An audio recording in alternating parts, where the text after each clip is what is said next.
Pour l'humanité, les gens n'ont plus aucun attrait. Bienvenue sur une terre où l'abject est idolâtre. La partialité d'un monde où vie c'est vanité. Faut la paix, on peut t'intégrer socialement ton unicité, faut la paix. Pour l'humanité, les gens n'ont plus aucun attrait. Bienvenue sur une terre où l'abject est idolâtre. La partialité pour un monde où vie c'est vanité. Faut la paix, on pour t'intégrer socialement ton unicité, faut la perdre. Égocentrique, félicité, on se fout de la peine. D'autrui, on se dit fier et prolifique à la paix. Laxiste face à l'hégémonie d'une tyrannie fondée sur sa paire. À croire que la mort de millions d'innocents ça plaît. Y'a que dans le futile et le non-sens qu'on ose consacrer du temps, de l'énergie, les actions militantes et anarchiques et mal agir, œuvrer pour le bien et dissident. Quand sur ces appels à la puterie, ces imbéciles dansent.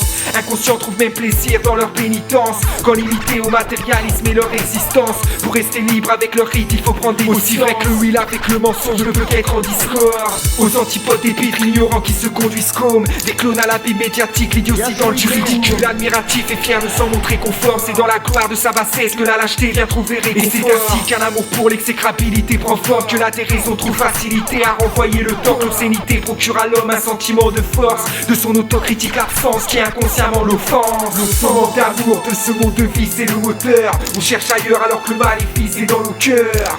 Alors que le maléfice est dans nos cœurs. Voilà.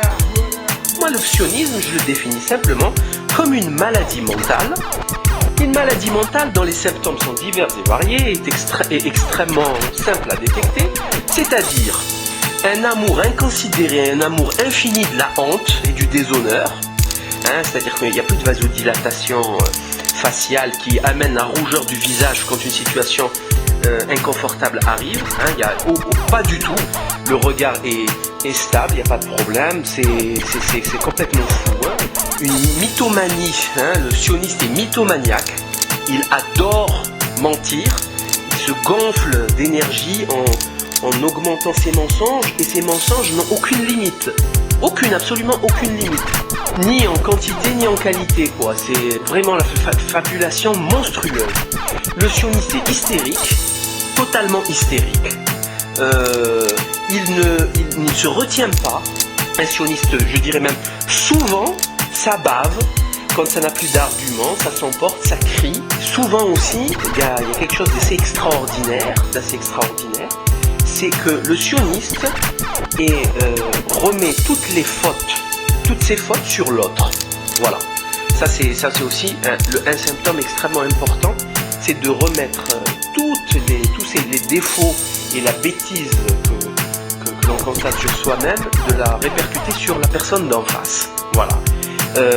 Donc voilà les symptômes du sionisme. Donc dès que vous rencontrez quelqu'un comme ça, vous pouvez diagnostiquer calmement, simplement, le sionisme, qui est une maladie extrêmement grave.